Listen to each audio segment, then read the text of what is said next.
ماه نور و رحمت و غفران کجا هستی؟ بیا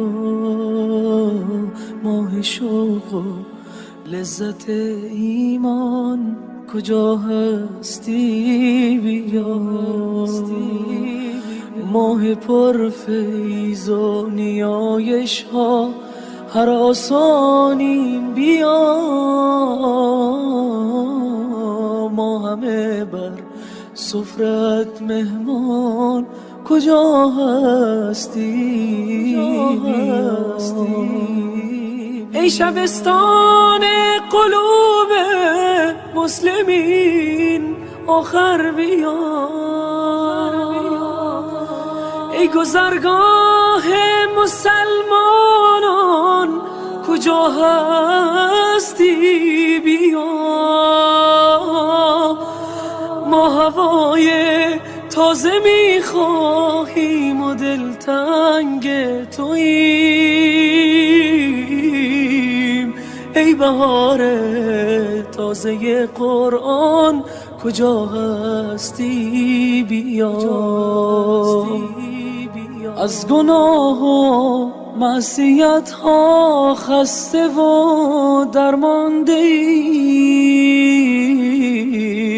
ماه عفو و بخشش رحمان کجا هستی؟ بیا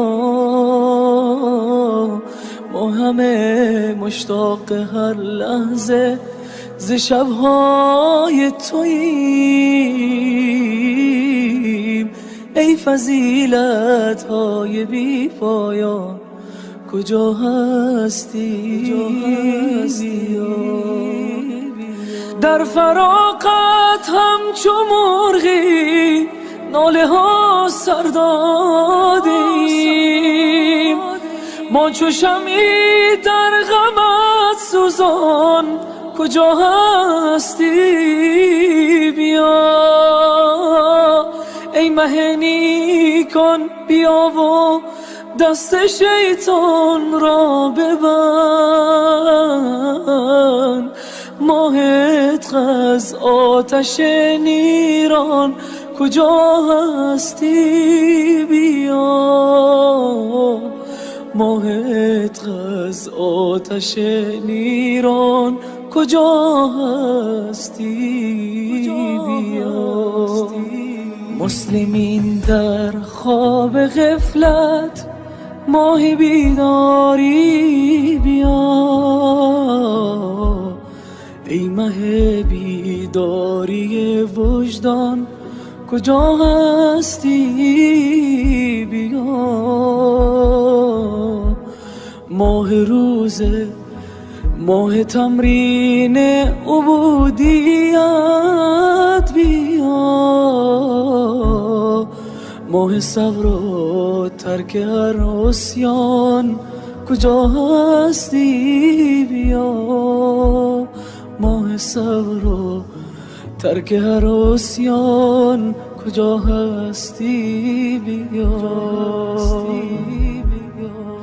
ای شب قدرت شب تجدید پیمان است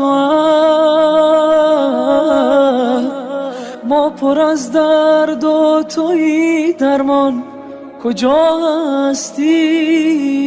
بیا شوق افطار و سحرگاهت به سر داریم بیا ماه شعبان است و ما حیران کجا هستی؟ بیا